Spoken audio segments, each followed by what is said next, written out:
ভগবানের লীলা বোঝা বড় দায়। তার সাক্ষাৎ প্রমাণ দিই। ত্রেতা যুগে যখন রাবণ মা সীতাকে হরণ করে নিয়ে চলে গেল, প্রভু রামচন্দ্র পঞ্চবটির বনে হা সীতা হা সীতা হা সীতা বলে বনে বনে কাঁদছে। আর রামচন্দ্র যখন সীতার জন্য কাঁদছে মা, এই দৃশ্যটা দেখে কৈলাসপতি শিব এবং তার পাশে বসে আছে মা দুর্গা। মা দুর্গা বললেন, স্বামী তুমি সব সময় বলো যে রাম নাকি ভগবান, তাহলে একটা প্রশ্নের উত্তর দিয়ে দাও। রাম যদি ভগবানই হবে তাহলে পাগলের মতো কাঁদছে কেন? রাম যদি ভগবানই হবে তাহলে সে কি জানি না যে তার সীতা কোথায়? মা, ভগবান তো সবার কথা জানে গো, আমার আপনার সবার অন্তরের কথা জানে। যিনি অন্তর্যামী তিনি কি জানতেন না যে আমার সীতা কোথায় আছে? রাম তো ভালো করে জানে যে আমার সীতা রাবণের কাছে আছে। তাহলে রাম সীতাকে খুঁজছে কেন? লীলা জেনেও অজানা ছলা করছে বাবা। কিন্তু পার্বতী লীলাটা বুঝতে পারছে না। পার্বতী বলছে, দেখো স্বামী তুমি বলছো রাম ভগবান, কিন্তু আমি মহিষাসুর মর্দিনী দেবী দুর্গা আমি বলছি আমি রামকে ভগবান বলে মানি না। কৈলাসপতি শিব বলছে, দুর্গা তুমি ভুল করলে, ভগবানকে সন্দেহ করো না, তুমি বুঝতে পারছো না ভগবান লীলা করছে। বেশ, তাই যদি হয়ে থাকে আজকে আমি আমার প্রভু রামচন্দ্রকে পরীক্ষা করে দেখবো সে সত্যি সত্যি ভগবান কিনা। দেখি সে কত বড় ভগবান হয়েছে। মাগো, মা দুর্গা কি করলেন না, সঙ্গে সঙ্গে মা সীতার মধ্যে একটা শাড়ি পরেছে, মা সীতার মতো ঘোমটা নিয়েছে। তে কেউ কারোর মতো সাজলে তার মতো হয়ে যায় মা? হবে?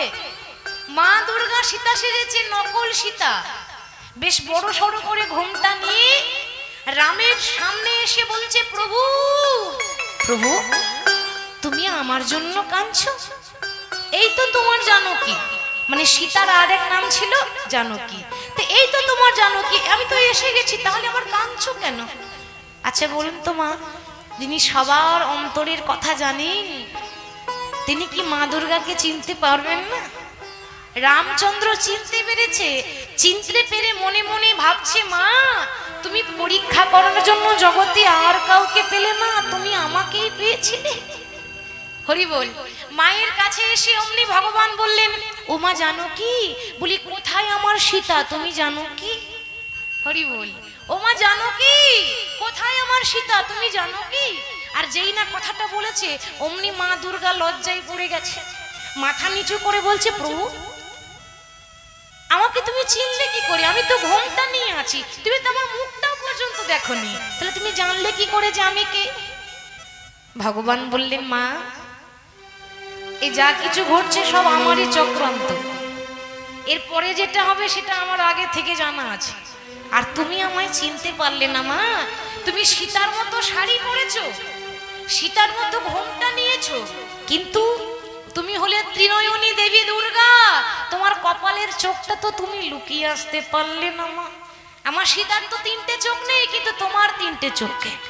মা পার্বতী লজ্জায় পেয়ে বলছে, প্রভু আমার ভুল হয়ে গেছে, আমি ভেবেছিলাম তুমি ভগবান নও, আমার জীবনের সব থেকে বড় ভুল, আমি তোমায় চিনতে পারি না, তোমায় চিনতে পারি না, আমি তোমায় চিনতে পারি না, তোমায় চিনতে পারি না, প্রভু অহংকারে মত্ত হয়ে আমি তোমায় চিনতে পারি না, প্রভু অহংকারে মত্ত হয়ে তোমায় চিনতে পারি না, আমি অহংকারে মত্ত হয়ে আমি তোমায় চিনতে পারি না, আমি অহংকারে মত্ত হয়ে তোমায় চিনতে পারি না, প্রভু আমার ভুল হয়ে গেল, আমি তোমায় চিনতে পারলাম না।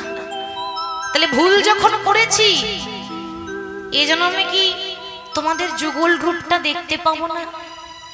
রামচন্দ্র বললেন, মা এ জন্মে হবে না। কেন জানো?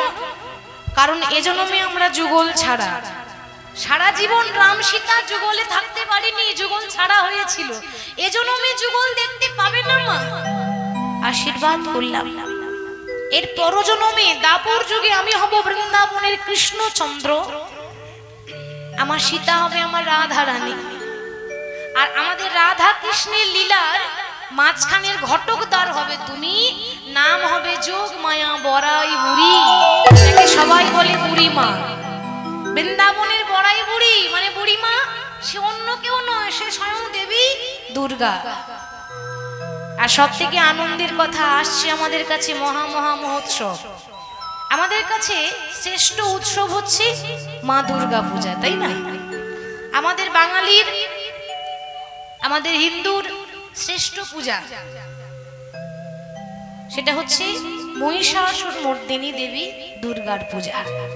তো এই যে দুর্গা পূজা হচ্ছে বাবা শরৎকালে, দুর্গা পূজা কিন্তু শরৎকালে নিয়ম নয়, যেটা আগের নিয়ম ছিল সেটার সাথে দুর্গা পূজা কিন্তু বসন্তকালে হতো।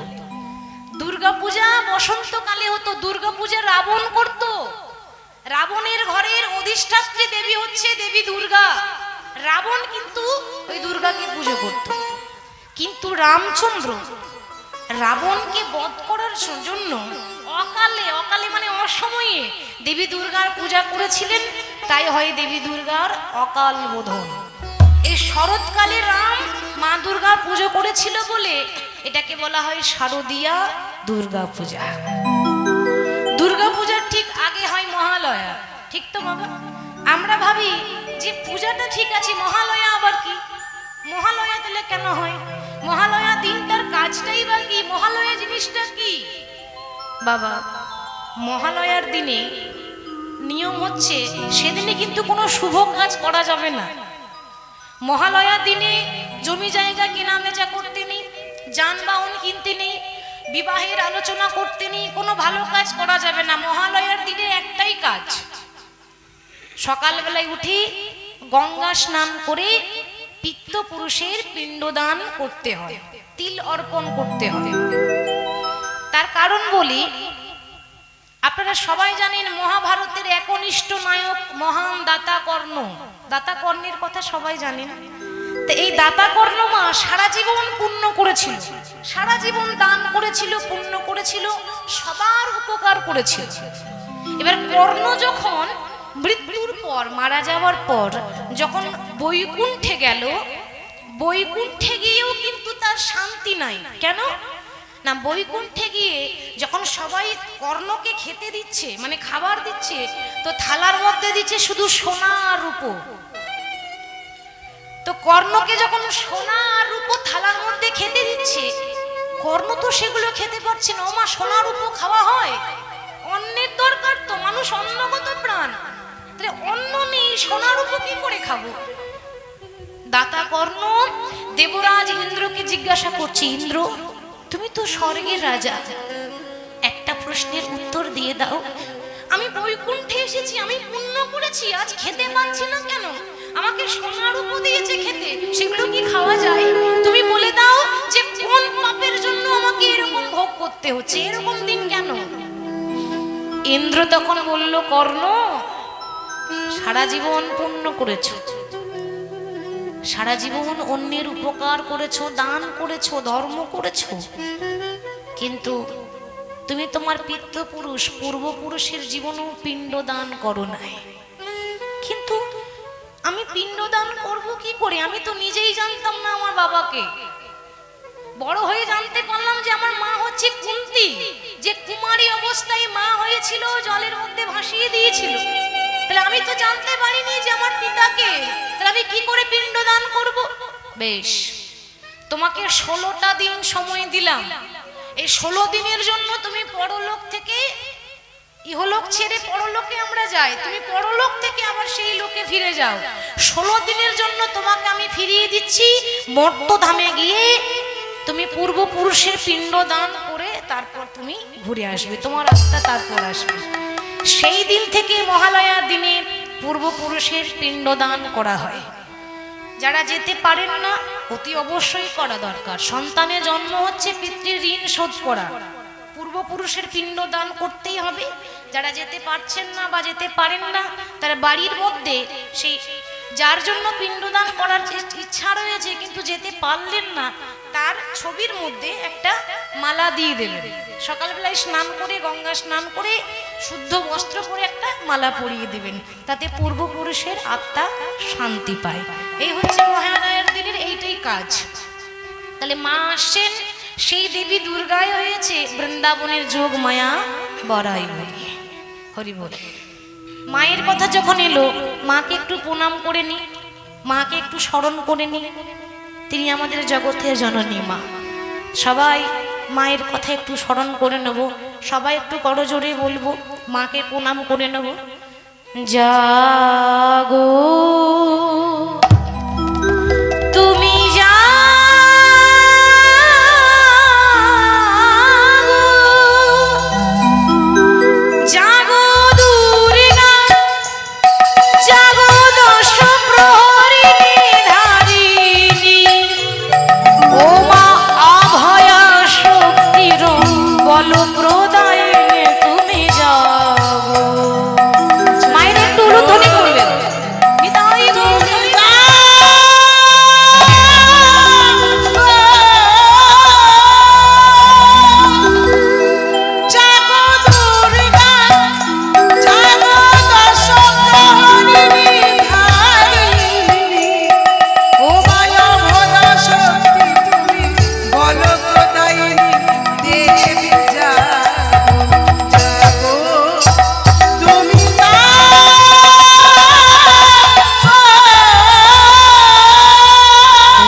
भद्रकाली कपालिनी दुर्गा शिवा क्षमाधात्री स्वाहा स्वधा नमोस्तुते सर्वमंगल्ये मंगल्ये शिवे सर्वार्थे साधिके शरण्ये त्र्यंबके गौरी नारायणी नमोस्तुते या देवी सर्वभूतेषु कालीरूपेण संस्थिता नमोस्तस्यै नमोस्तस्यै नमोस्तस्यै नमो नमः या देवी सर्वभूतेषु मातृरूपेण संस्थिता नमोस्तस्यै नमोस्तस्यै नमोस्तस्यै नमो नमः या देवी सर्वभूतेषु बुद्धिरूपेण संस्थिता नमोस्तस्यै नमोस्तस्यै नमोस्तस्यै नमो नमः या देवी सर्वभूतेषु कृष्णरूपेण संस्थिता नमस्तस्यै नमस्तस्यै नमस्तस्यै नमो नमः या देवी सर्वभूतेषु भूतारूपेण संस्थिता नमोस्तस्यै नमोस्तस्यै नमस्तस्यै नमो नमः या देवी सर्वभूतेषु क्षमारूपेण संस्थिता नमोस्तस्यै नमोस्तस्यै नमोस्तस्यै नमो नमः या देवी सर्वभूतेषु लक्ष्मीरूपेण संस्थिता नमोस्तस्यै नमोस्तस्यै नमोस्तस्यै नमो नमः या देवी सर्वभूतेषु तुष्टिरूपेण संस्थिता नमोस्तस्यै नमोस्तस्यै नमोस्तस्यै नमो नमः या देवी सर्वभूतेषु कृष्णरूपेण संस्थिता नमोस्तस्यै नमोस्तस्यै नमोस्तस्यै नमो नमः या देवी सर्वभूतेषु नित्यरूपेण संस्थिता नमोस्तस्यै नमोस्तस्यै नमोस्तस्यै नमो नमः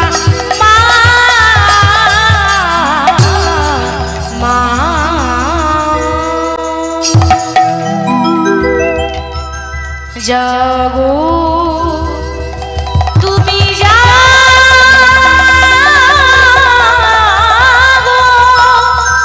জাগো দুর্গা জাগো দশ প্রহরিণী ধারিণী ও মা অভয় শক্তির বল প্রদায়নে তুমি যাও চিতাই তুমি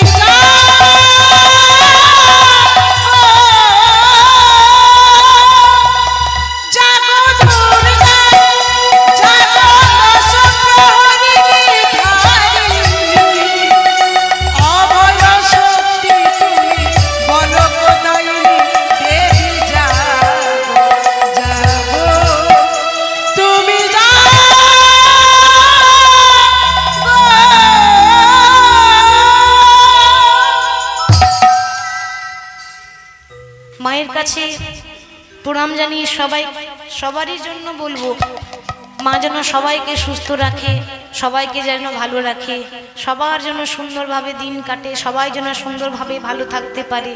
মায়ের আশীর্বাদ আমাদের প্রত্যেকটা সন্তানের মাথায় যেন থাকে। মায়ের কথা শ্রবণ করলাম, মায়ের প্রসঙ্গ এলাম, তাই মাকে একটু স্মরণ করে নিলাম। তাহলে ভগবানের লীলা স্বয়ং দেবী দুর্গা বুঝতে পারলো না, তাহলে তার লীলা আমাদের মতো একটা নরকের কীট আমরা বলতে পারবো? আমরা তো সামান্য নরকের কীট বাবা, আমরা বলতেও পারবো না।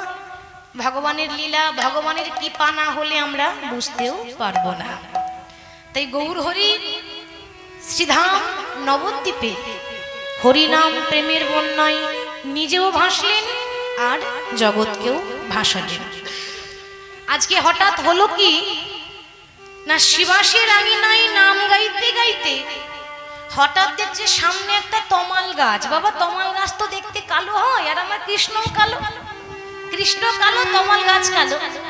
এখন এটা নবদ্বীপের কথা বলছি। গৌর হরি তমাল গাছটাকে দেখে মনে মনে ভাবছে ওটা আমার কৃষ্ণ আর আমি হলাম তার রাধা।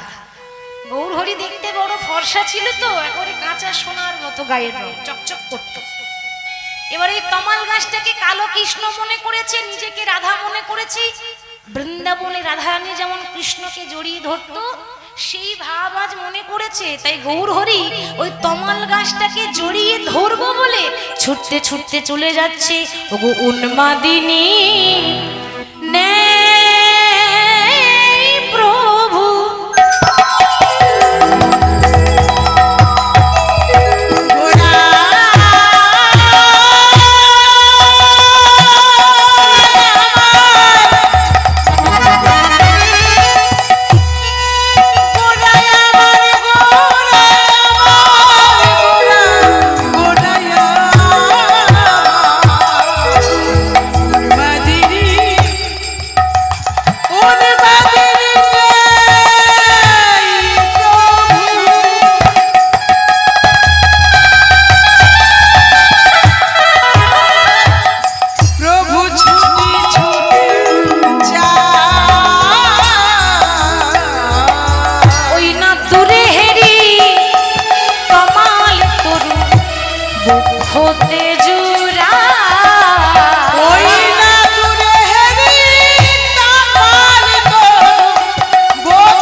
গাছটাকে জড়িয়ে ধরে মহাপ্রভু কি বলছে গো, প্রভাস প্রভাস বলি গোরা ভাসে আঁখি জলে, ভাসে আঁখি জলে ওরা পুরব করলো লীলা বাসু ঘোষে পুরব করলো লীলা বাসু ঘোষে। হরে কৃষ্ণ। এতক্ষণ আমরা সংক্ষেপে একটু গৌরচন্দ্রিকা শুনলাম, এবার লীলায় যাব। আর এখন তো রাধারানীর দশাটা দেখতে হবে, যার জন্য বৃন্দাবন যেতে হবে। তার কিরকম দশা সেটা আগে দেখব। লীলা আগেই বলেছি প্রভাসযোগ্য।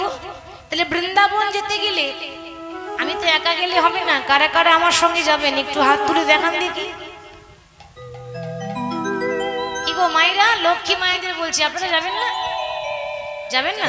যাবেন তো? বাহ, তাহলে একটু লক্ষ্মী মায়ের মতো হাত তুলতে হবে তো, নাহলে আমি জানবো কি করে কে কে যাবে। দেখি সবাই হাত তুলুন, হাত তুলুন। হ্যাঁ হ্যাঁ, যার হাত আছে তুলুন, যার নিয়ে তোলার দরকার নেই। দেখি কার কার হাত আছে। বেশ, আচ্ছা বৃন্দাবন তো যাবেন, তা বৃন্দাবন যেতে গেলে কার নাম গাইতে হয় গো? বাহ, ঠিক বলেছেন, রাধে রাধে। তাহলে একটু রাধা নাম করতে করতে বৃন্দাবন যাই, কেমন? একটু জয়ধ্বনি করে দিই, বলি রাধা রানী কি জয়। হ্যাঁ গো মায়েরা, দুপুর বেলায় সেবা শান্তি ভালো হয়নি নাকি? ভোল্টেজ এত কম কেন? আর একটু জোরে বলতে হবে তো, রাধা রানী কি। বাহ, এবার শোনা গেছে। বৃন্দাবনে ধাম কি, বাঁকে বিহারী লাল কি, সকল ভক্ত বৃন্দ কি, হরিবাসর কমিটি কি, যারা যারা ঘুমাচ্ছেন তাদের কি, তাদেরও জয়। বলছে যারা ঘুমাচ্ছে তাদের জয়। অনেকে অন্ধকারে বসে আছে তো, এবার বসে বসে ভাবছি হেলান দেওয়া জায়গা পেয়েছি, অনেকে বেশ বসে বসে ঘুমাচ্ছে। তা ঘুমালে হবে না মা, বহু ভাগ্যের ফলে একদিনের জন্য আপনাদের চরণ পেয়েছি, বারবার আমি পাবো? বারবার আপনাদের চরণ পাবো না। তা চলুন একটু রাধা নাম গাইতে গাইতে বৃন্দাবন যাই। সবাই আমার সঙ্গে যাবেন তো? তাহলে বৃন্দাবন যেতে গেলে একটু করতালি দিয়ে, কেমন? একটু রাধা নামের ভজন শুনতে শুনতে বৃন্দাবন চলে যাব। जरा चल के वृंदावन देखो, ओ जरा चल के वृंदावन देखो, शाम बंशी बजाते मिलेंगे।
প্লাস্টিকের করতালি, সাউন্ড হয় না। ঠিক বলছি তো বাবা? করতালি সবাই দিচ্ছে, দিচ্ছে না তা নয়, সবাই দিচ্ছে। কি করে দিচ্ছে বলুন তো মা? মায়েরা করতালি দিচ্ছে কি করে বলুন তো? এইরকম করে দিলে হবে? ঘুম পাড়ানোর মতো দিলে হবে না। আপনাদের থানা কোথায়? থানা? আচ্ছা, এমন ভাবে করতালি দেবেন থানার বড় বাবু যেন শুনতে পায় যে এখানে কীর্তন হচ্ছে। একটু হাত তুলে একটু জোরে জোরে, কেমন? আমার সঙ্গে সবাই বলো রাধে রাধে রাধে, বলো রাধে, বলো শ্যাম শ্যাম শ্যাম, বলো রাধে, বলো রাধে রাধে রাধে রাধে রাধে, বলো শ্যাম শ্যাম শ্যাম শ্যাম রাধে, বলো রাধে রাধে রাধে, বলো রাধে, বলো শ্যাম শ্যাম শ্যাম, বলো রাধে, বলো রাধে রাধে রাধে রাধে রাধে, বলো শ্যাম শ্যাম শ্যাম, বলো রাধে। चला चल के वृंदावन देखो, श्याम बंसी बजाते मिलेंगे। चला चल के वृंदावन देखो, श्याम बंसी बजाते मिलेंगे। चला चल के वृंदावन देखो, श्याम बंसी बजाते मिलेंगे। वृंदावन देखो, श्याम बंसी बजाते मिलेंगे। আমরা রাধা নাম গাইতে গাইতে একটা ভজনের মাধ্যমে, ভজন মানেই তো আনন্দ, রাধারানীর নাম করা মানে আমাদের সবার আনন্দ। প্রত্যেকটা কীর্তনিয়ারাই দেখবেন রাধা নাম করে। কেন না? রাই কৃপা ছাড়া কৃষ্ণ কৃপা নয়, এটা লোক মুখে কথা নয়, শ্রীমদ্ ভাগবত গীতায় কয়। রাধারানী কৃপা না করলে ভগবান কৃষ্ণের কৃপা কোনোদিনও হবে না। কারণ আমরা সবাই কৃষ্ণের দাস, আর কৃষ্ণ হলো আমার রাধারানীর দাস। তাহলে আজকে বৃন্দাবনের দশাটি কেমন? শোভা বলবো না, শোভা কখন হয়? যখন আনন্দ থাকে, তখন বলি কি শোভা হয়েছে। যতদিন কৃষ্ণ ছিল বৃন্দাবনের শোভা ছিল কত সুন্দর। আজ বৃন্দাবন ছেড়ে কৃষ্ণ চলে গেছে মথুরা, মথুরা থেকে চলে গেছে দ্বারকা, তাই বৃন্দাবনের শোভা নয়, বৃন্দাবনের দশা। মধুময় সিন্ধাম বৃন্দাবনে প্রেমময়ী রায়ধনী আমার। 100 বছর আগে যখন কৃষ্ণ রায়ধনীকে বৃন্দাবন ছেড়ে, সবাইকে ছেড়ে যখন চলে গিয়েছিলেন, 100 বছর আগেকার কথা মা, তখন রাধারানী যে শাড়িটা পরেছিল 100 বছর হয়ে গেল এখনো ওই শাড়িটাই পরে আছে। কেন? যার জন্য এত সাজ করতাম, যার জন্য নিজেকে সাজিয়ে রাখতাম আমাকে দেখে কৃষ্ণের সুখ হবে বলে, সেই দেখার মানুষটা তো নেই। কার জন্য সাজবো? যে শাড়িটা পরে আছে রাধারানী, ধুলো বালি নোংরা ময়লা একটা ছেঁড়া কাপড় পরে ধুলাই গড়াগড়ি দিচ্ছে। ধুলাই গড়াগড়ি দিয়ে ধুলোর মধ্যে একটা কৃষ্ণের মূর্তি আঁকছে, ছবি, আমরা ছবি বলি, সেই ছবি, সেই মূর্তি ধুলোর মধ্যে আঁকছে। আঁকতে আঁকতে রাধারানী বলে উঠলো, বধূ হে, ত্রেতা যুগে রাম যখন বনবাসে গেল, মা সীতাকে সঙ্গে করে নিয়ে গেল। রাম যেদিন বনবাসে গেল সীতাকে সঙ্গে করে নিয়ে গেল, সীতাকে তো ত্যাগ করে যায়নি বধূ। তুমি যখন আমায় ছেড়ে চলে গেলে, তুমি আমায় সঙ্গে করে নিয়ে গেলে না কেন? আমিও তোমার সঙ্গে যেতাম। ধুলোর মধ্যে গড়াগড়ি দিচ্ছেন মহাজন, বলছে দেখো দেখো রাধারানীর শেষ দশা। শেষ দশা কাকে বলে মা? যখন কেউ বিছানায় পড়ে থাকে অসুস্থ, আমরা তখন বলি না, যা দেখলাম তাতে বোধহয় আর বেশি দিন বাঁচবে না, শেষ দশা। মানে তার দশাটাই শেষ, আর জীবনে বেঁচে থাকার কোনো আশা নেই। রাধারানী ধুলাই গড়াগড়ি দিচ্ছেন, ধনী কাঁদে কৃষ্ণ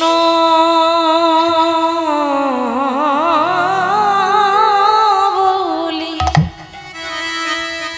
কৃষ্ণ বলে কাঁদিছে,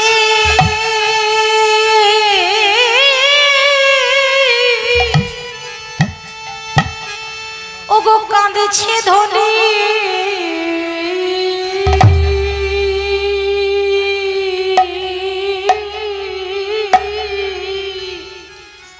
কৃষ্ণ বলে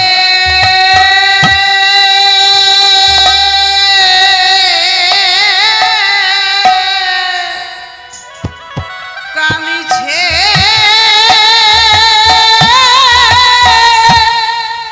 কাঁদিছে ধনী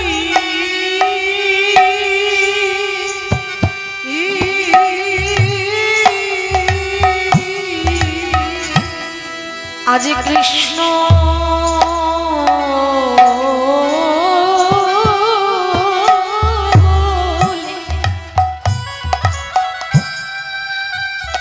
কৃষ্ণ বলে কাঁদিছে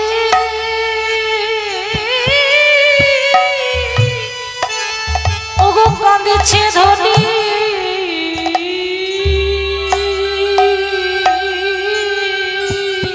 আজ কৃষ্ণ বলে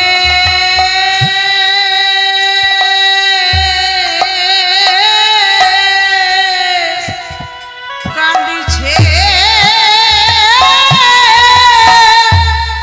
কাঁদিছে ধনী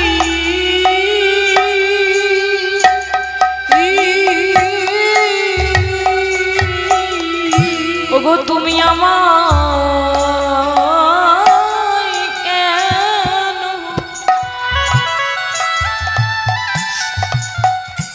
আমায় কেন সঙ্গে নিলে না বধূ?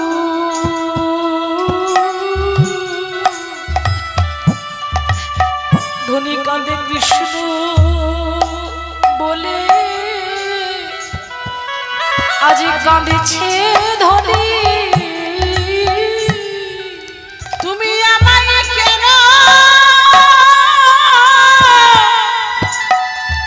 আমায় কেন সঙ্গে নিলে না মধু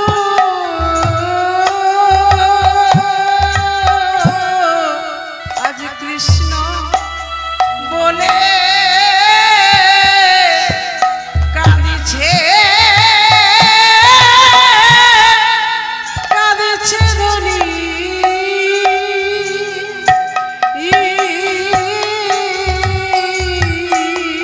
বোধ হয়ে আমিও তোমার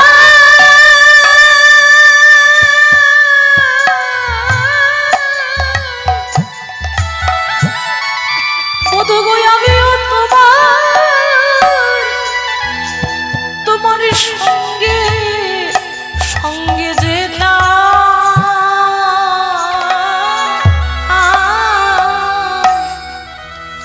ধনী কাঁদে কৃষ্ণ বলে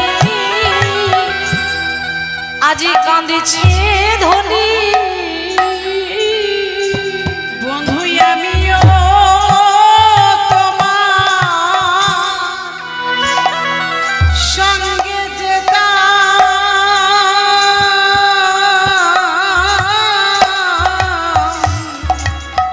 আজ কৃষ্ণ বলে কাঁদিছে ধনী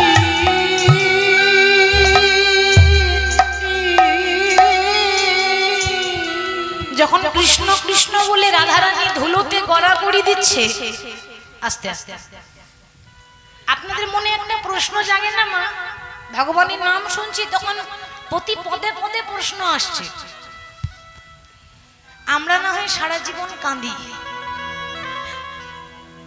আমাদের জীবনে না হয় সারা জীবন দুঃখ আছে কষ্ট আছে যন্ত্রণা আছে আমরা না হয় মানুষ আমাদের জীবনে কষ্ট হয় যে ভগবানের প্রেয়সী তাকে কেন কাঁদতে হচ্ছে বাবা রাধারানী তো কৃষ্ণেরই অংশ কৃষ্ণের বাম অংশ থেকে রাধারানীকে তৈরি করা হয়েছিল তাহলে যাকে ভগবান এত ভালোবাসে প্রেমময়ী রায়ধনী তাকে যদি কাঁদতে হয় কি গো মা আমাদের কাঁদতে হবে না রাধারানীর কপালে যদি এত কষ্ট থাকে আমাদের থাকবে না কেন হচ্ছে জানেন ভগবান বলেছেন যে করে আমার আশ আমি তারই করি কি সর্বনাশ ভগবানের মুখ নিঃসৃত বাণী এ জগতে যারাই আমাকে ভালোবাসে, এ জগতে যারাই হরি হরি করে, যারা সারা জীবন কৃষ্ণ বলে কেঁদে যায়, আমার কাজ হচ্ছে তাকে রাস্তার ভিখারি বানিয়ে দেওয়া। তবু যখন শান্তি হয় না, আমি তাকে কাঙাল করে দিই, আমি তাকে নিঃস্ব করে দিই। তবু যদি না ছাড়ে আমার কাজ, তারপর হই আমি তার দাসীর অনুদাস। এত দুঃখ কষ্ট জ্বালা যন্ত্রণা সহ্য করার পরেও আমরা যদি কেঁদে কেঁদে বলি, হে দয়াময়, যত দুঃখ দেবে দাও, যত কষ্ট দেবে দাও, তবু আমরা তোমার নাম করে ছাড়বো না, সারা জীবন তোমার নাম করব, তবেই ভগবান তার দাস হবে। যারাই ভগবানকে পেয়েছে তারা সুখে পায়নি, সারা জীবনে কেঁদে কেঁদে তাদের জন্ম গেছে, তবেই শেষ বেলায় ভগবানকে পেয়েছে। ভগবানকে পেতে গেলে আনন্দ হলে হবে না, দুঃখ পেতে হবে, এটাই ভগবান বলেছে। আমাদেরকে দেখিয়ে গেল, দেখো ভালোবাসার কি পরিণাম, ভগবানকে ভালোবাসতে গেলে কিভাবে কাঁদতে হয় দেখো। তাহলে প্রশ্ন, যে রাধারানীকে ছেড়ে ভগবান যে বৃন্দাবন ছেড়ে চলে গেল, কেন গেল, কি কারণে? এর পেছনে কারণ আছে মা। একজনের অভিশাপ, একজনের অভিশাপ ছিল বলেই কৃষ্ণ রাধারানীকে ছেড়ে গেছিল। কার অভিশাপ? একদিন বৈকুণ্ঠে ভগবান বিরজার মনোবাসনা পূর্ণ করছিলেন। বিরজা হচ্ছে একটা সখী, কৃষ্ণ ভক্তিমতী নারী। সিংহাসনে কৃষ্ণকে বসিয়ে মনে মনে চিন্তা করছে, প্রভু বহু ভাগ্যের ফলে তোমার চরণ পেলাম, যোগী জানে যোগে পায় না, মুনি জানে ধ্যানে পায় না, যাকে পাওয়ার জন্য ভক্ত সারা জীবনে কেঁদে যায় তবু ভগবানের কৃপা পায় না, তাকে যখন পেয়েছি এত সহজে আমি ছাড়তে চাই না। বিরজা ভগবানের চরণ সেবা করছে বৈকুণ্ঠে। একদিনের ঘটনা, মন দিয়ে শুনবেন, নাহলে পরে বুঝতে পারবেন না। ভগবান তখন দেখছে যে বিরজা আমার চরণ সেবা করছে, আমি এক কাজ করি, আমি দরজায় একজন দাঁড়িকে রেখে দিই, মানে আমরা যাকে বলি দারোয়ান। তার দরজায় একজন দারোয়ানকে রেখেছে, শ্রীদাম। শ্রীদাম, দেখ ভাই, তোকে দরজায় রাখলাম দারোয়ান করে, আমার অনুমতি ছাড়া কাউকে যেন ভেতরে আসতে দিবি না, যে সে যে কেউ হোক না কেন, যত বড়ই শক্তিশালী হোক না কেন, আমার অনুমতি ছাড়া প্রবেশ নিষেধ। শ্রীরাম বলছে, তাই হবে ভাই, দরজায় দারোয়ান হয়ে দাঁড়িয়ে আছে। এই খবরটা না জানি কি করে পৌঁছে গেল রাধারানীর কাছে। আর রাধারানীর কাছে যেই না পৌঁছে গেছে, মিথ্যা তো চাপা দেওয়া যায় না, একদিন না একদিন সত্যিটা চাপা দেওয়া যায় না, একদিন একদিন জানা যায় বাবা। তাহলে সত্যি কখনো চাপা দেওয়া যায় না, মিথ্যা কথা বলে কতদিন থাকবে। খবরটা যখন চলে গেল রাধারানীর কানে, রাধারানী ছুটতে ছুটতে এসে দেখছে দরজায় একটা দারোয়ান মানে শ্রীদাম দাঁড়িয়ে আছে। শ্রীদামকে বলছে, ভাই তুই দরজায় দাঁড়িয়ে আছিস কেন? আমি আমার কৃষ্ণের কাছে যাব, দরজাটা ছেড়ে দে বলছি। শ্রীদাম বলছে, রায় কিছু মনে করো না, কৃষ্ণের অনুমতি ছাড়া আমি কাউকে ভেতরে যেতে দিতে পারবো না, প্রবেশ নিষেধ।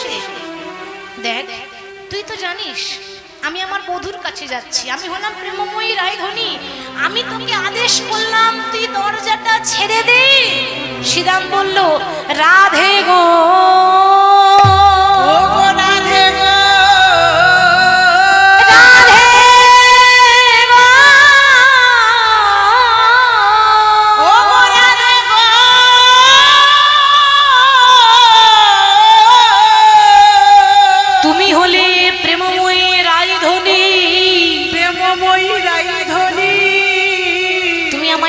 করো, আমি তোমার কাছে ক্ষমা চাইছি, আমি কৃষ্ণের অনুমতি ছাড়া তোমাকে ভেতরে যেতে দিতে পারবো না। তবে রে এত বড় সাহস, আমি আমার বধূর কাছে যাব আর তুই আমাকে যেতে দিবি না? আমি তোকে অভিশাপ করলাম, আজ তুই যেভাবে আমার সঙ্গে ব্যবহার করেছিস, আজ থেকে মর্তধামের মাটিতে তোর যেন অসুর কুলে জন্ম হয়, তুই অসুর হয়ে জন্ম নিবি, নাম হবে শঙ্খচূড় দৈত্য। মায়েরা, এই যে তুলসী তলা দেখছেন না, তুলসীর গাছটা, সবার ঘরে ঘরে তুলসী বৃক্ষ আছে, তাই তো? তুলসী তলে জল ঢালেন তো, সেই তুলসীর স্বামীর নাম ছিল শঙ্খচূড় দৈত্য, সে শ্রীরাম। অসুর হয়েছিল, মানে তুলসী ছিল কৃষ্ণ ভক্তিমতী, কিন্তু তার স্বামী ছিল একটা অসুর। স্বামী কৃষ্ণকে পছন্দ করতো না, কিন্তু তুলসী লুকিয়ে লুকিয়ে কৃষ্ণের সেবা দিত। হরি বল। তা যখন রাধারানী শ্রীরামকে অভিশাপ দিয়ে দিল, শ্রীরাম তখন ঘুরিয়ে বলছে, রাই বিনা দোষে তুমি আমায় অভিশাপ দিলে, আমার তো দোষ নাই। কৃষ্ণ বলেছে যে আমার অনুমতি ছাড়া কাউকে ভেতরে আসতে দিবি না। তুমি যখন আমাকে অভিশাপ দিয়ে দিলে, শুনে রাখো, আমিও যদি সত্যি সত্যি কৃষ্ণ ভক্ত হই, আমিও যদি সত্যি সত্যি কৃষ্ণকে ভালোবেসে থাকি, আমার ভক্তিটা যদি অটুট হয়ে থাকে, আমি তোমায় অভিশাপ দিলাম। মা যেমন ছেলেকে ক্ষমা করে দেয়, তুমি আমাকে ক্ষমা করলে না যখন, আজ থেকে এই জগতে কেউ তোমাকে কোনোদিনও মা বলে ডাকবে না। হৃদয় গৌর হরি বল হরি বল। বাবা রাধারানীকে কেউ মা বলে না, কি গো মা বলে? রাধা মা কেউ বলে? সবাই বলে রাধারানী, রাধে রাধে। রাধা মা কেউ বলে না। তো যার জন্য শ্রীরামের অভিশাপে রাধারানীকে কেউ মা বলে ডাকে না। আর 2 নম্বর অভিশাপ, আজকে বিরজা কৃষ্ণকে সেবা দিচ্ছে, তুমি সেটা সহ্য করতে পারলে না। ক্ষণিকের বিরহটা যখন সহ্য করতে পারলে না, এতটুকু ধৈর্য যখন তোমার মধ্যে নেই, আমি শ্রীরাম তোমাকে অভিশাপ করলাম। 1 দিন নয়, 2 দিন নয়, 100 বছরের জন্য কৃষ্ণ তোমাকে ছেড়ে, বৃন্দাবন ছেড়ে ওই মথুরাতে চলে যাবে, মথুরাতে চলে যাবে। আর সেই শ্রীরামের অভিশাপে কৃষ্ণ রাধারানীকে ছেড়ে মথুরা চলে গেল। জন্ম হোক যেথা সেথা, কর্ম ভালো চায়। কর্ম যদি ভালো করি, তাহলে নিশ্চয়ই ভগবানের কৃপা লাভ করতে পারবো। তাই রাধারানী কি করছে, আজকে ধুলোতে গড়াগড়ি দিচ্ছে, সে বুড়ির ধুলোই গড়াগড়ি দিচ্ছি, আর একটা ছবি আঁকছে। কোনো খাতা কলম নয়, কিন্তু ছবিটা খাতা কলমে নয়, ধুলোর মধ্যে আঁকছে। তা সর্বপ্রথম কি আঁকছে, ধনী আমার ধনিয়া কি আগে কোটি, ধনী পরাইল ধুতি, কত যতনে প্যারি। রাধারানী আমার কত অনুরাগে ফুলে ফুলে, দুটি নয়নে চলে বুক ভাসাইলে,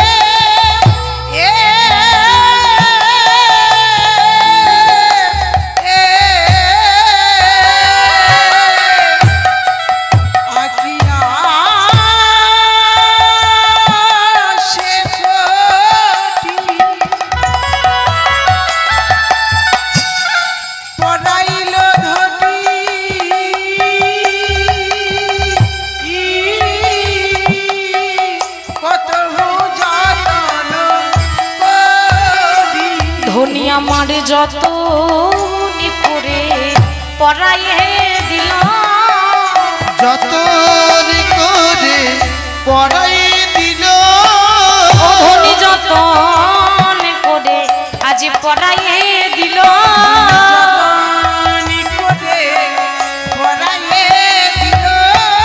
বলি প্রাণে বধূর কোটিতে ধতি, যত করে ধনী পরাইয়ে দিল, আমার প্রাণ মধুর কোটিতে ধরি, যত পরাইয়ে দিল, ধনী কত যতনে প্যারি রে, আজ কত যতনে প্যারি।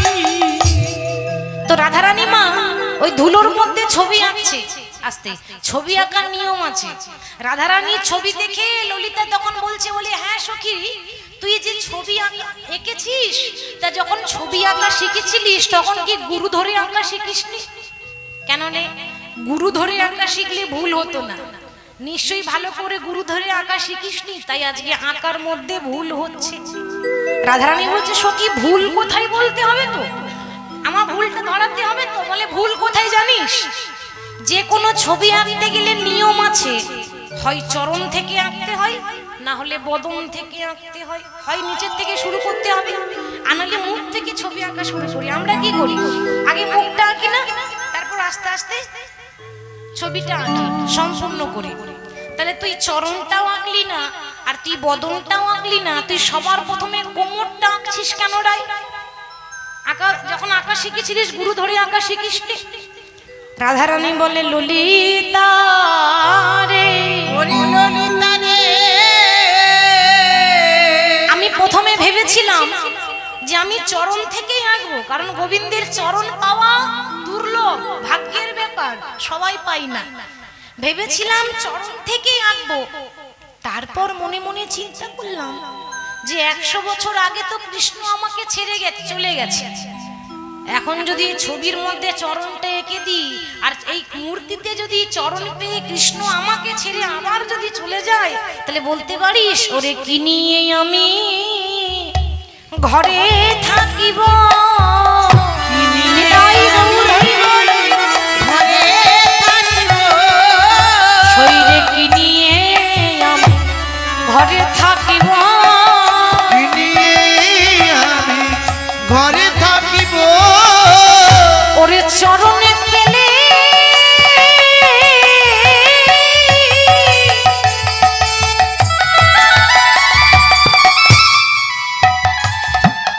সখীরে চরণে পেলে যদি চিত্র চলে যায়,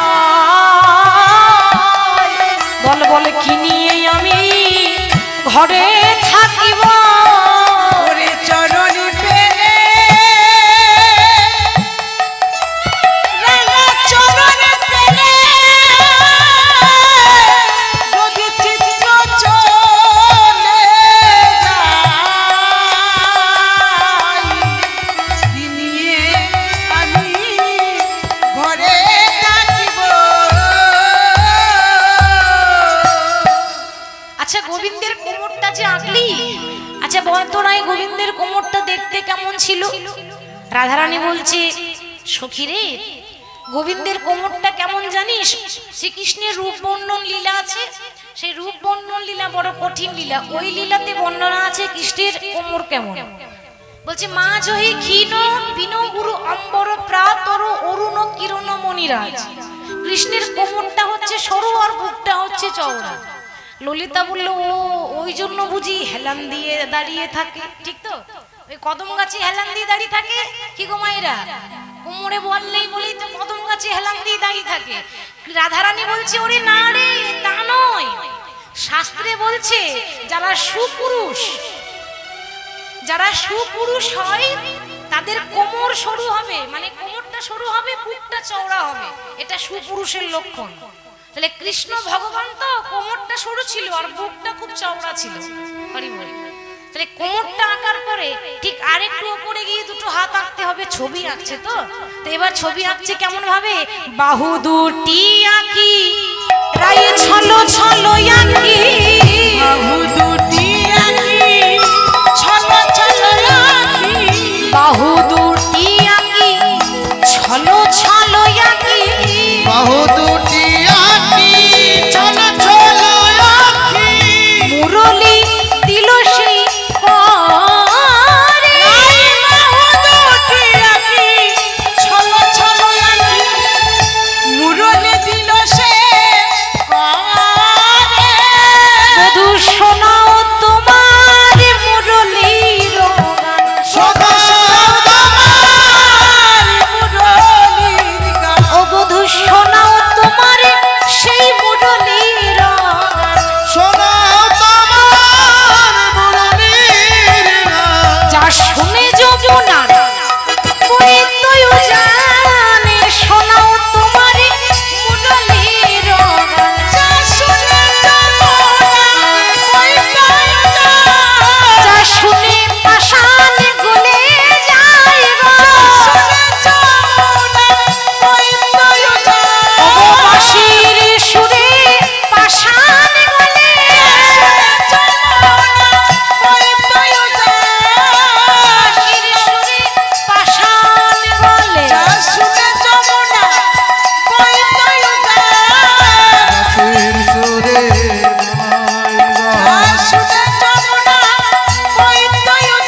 দুটো হাত এঁকেছে ছবির মধ্যে, এটা কিন্তু রাধারানী ছবি আঁকছে, বৃন্দাবনের কথা বলছি। ছবি আঁকার পর দুটো হাত এঁকেছে। ও মা, হাতের মধ্যে কৃষ্ণের কি থাকে? বাঁশি থাকে। বাঁশিটা এঁকেছে। এবার বলছে, বধূ বাঁশিটা তো ধরিয়ে দিলাম, এবার একটু বাজিয়ে দেখাও, যে বাঁশির শুনে পাষাণ গলে যায়। পাষাণ আবার গলে, মানে পাথর গলে। আমরা অনেকে ভাবি না বাঁশি শুনে আবার পাথর গলে নাকি? ও, এটা তো শুনিনি। কখন গলেছিল? পাথরও গলেছিল। ভগবানের নামে কি না হয় বাবা। পাথর বলেছিল, কখন বলেছিল? যদি আপনারা একটু অনুমতি দেন তাহলে বলবো, আর যদি বলেন না মা আমাদের এই গল্প টল্প শুনতে ভালো লাগে না, বলবো। বেশ, ছোট করে একটু বলি, প্রসঙ্গটা এলো তো, না বললে যেন অসম্পূর্ণ লাগে। গোবিন্দের হাতে মুরলি, মুরলি শুনে পাষাণ গলে, বাঁশির সুরে পাথর গলে যায়। তাহলে পাথর গলেছিল কোন পাথর? হরি বল।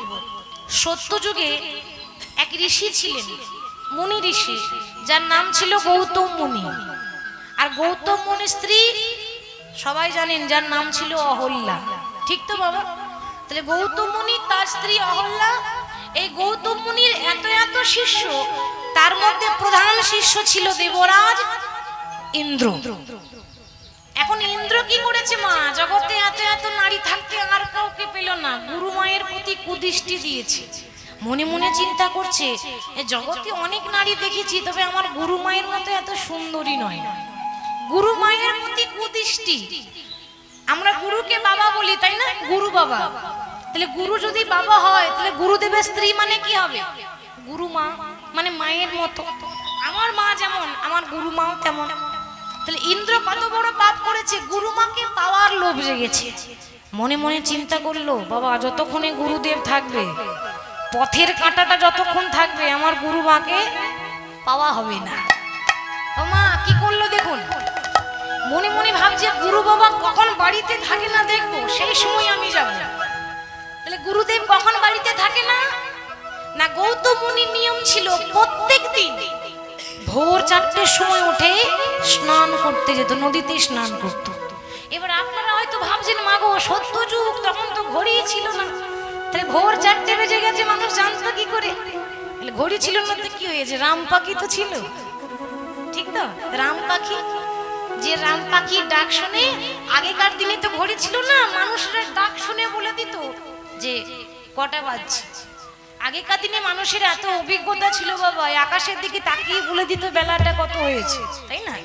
তাকিয়ে দিয়ে বলে দিত যে কত বেলা গড়িয়েছে, কত বেলা হয়েছে, ঘড়ির দরকার করতো না। তাহলে প্রত্যেকদিন ভোরবেলায় ওই গুরুদেব স্নান করতে যায়। এখন ইন্দ্র কি করেছে, স্বর্গ থেকে নেমে এসে ওই রাম পাখিগুলোকে বলছে, শোন, প্রাণে যদি বাঁচতে চাস আমার কথা শুনবি, নাহলে সব কটাকে মেরে ফেলবো। না, কি করতে হবে? প্রতিদিন তো ভোরবেলায় ডাকিস, আজকে রাত 12টার সময় ডাকবি, নাহলে সব কটাকে প্রাণে মারবো। আর নিজের প্রাণ বাঁচানোর ভয়ে কার না থাকে মা? রাম পাখি বলছে, বেশ তাই হবে, তাই হবে, তাই হবে। প্রতিদিন ভোর 4টের সময় ডাকে, আজকে রাত 12টার সময় রাম পাখি ডেকে দিয়েছে। আর গুরুদেব তাড়াতাড়ি ঘুম থেকে উঠে দেখছে, কি এত তাড়াতাড়ি ভোর হয়ে গেল।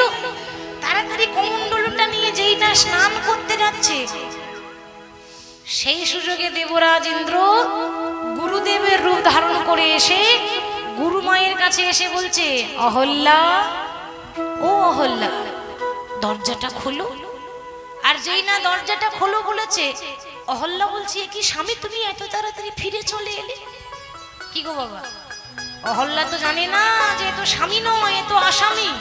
অহল্যা তো জানা নেই, সে নিজের স্বামী মনে করে বলছে, স্বামী তুমি এত তাড়াতাড়ি ফিরে চলে এলে কেন?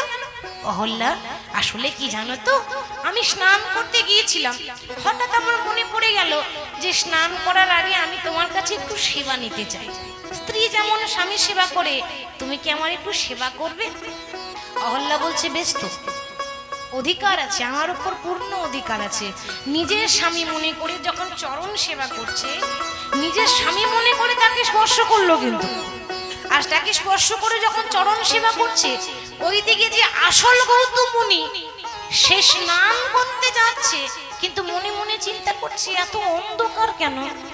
ভোরবেলায় তো এত ঘুটঘুটে অন্ধকার হয় না, কিভাবে অন্ধকার হবে না? রাত 12টা বাজছে গো। ভোর যখন হয় তখন দেখবেন একটু আকাশটা ফর্সা থাকে না, সব একটু বোঝা যায়। আর রাত 12টা মানে ঘুটঘুটে অন্ধকার, রাস্তা বোঝা যাচ্ছে না, সব কিছু যেন অন্ধকার লাগছে। মনে মনে চিন্তা করছে আমি ঘুমের ঘুরে চলে এলাম না তো, না আমি একবার ঘুরে যাই তো। আসল গৌতম মুনি ঘুরে আসছে।